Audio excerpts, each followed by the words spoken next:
lakini wewe nao umepotea. Niko unajua hata kuna wakati tuliongea tukasema wewe ndio unatumanisha maaskari hapa.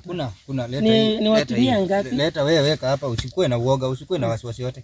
Weka hapa. Sasa unataka nilete yote hapa? Wewe leta yote, pesa ni sisi ndio pesa. Mimi najua ukiwa hapa mambo yote iko sawa. Hakuna kitu kama hiyo eti mtu anakuja kushika nyinyi hapa. Chief anashika wewe kama nani? Na kwanza unasema chief ndiye anatangulia hapa.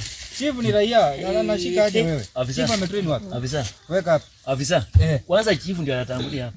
Anakuja kufanya nini hapa? Hata itachukua muda, hata pengine tutamaliza kama unaona hiyo. Mzee, unajua wewe naona ni kama hatuta. Kama mzee ameletea visirani hapa. Mzee ni kama uko na kisirani wewe. Waache basi. Mzee ni kama kuna visirani hapo huyu mzee. Lakini unajua mzee anaongea kitu yenye amekuwa akishuhudia. Hakuna mambo na kushuhudia. Sasa sisi wenyewe ndio serikali gani itakuja hapa? Sasa ndio nasema nyinyi mkikaa mkae mkiwa uhuru kwa sababu yeye yako.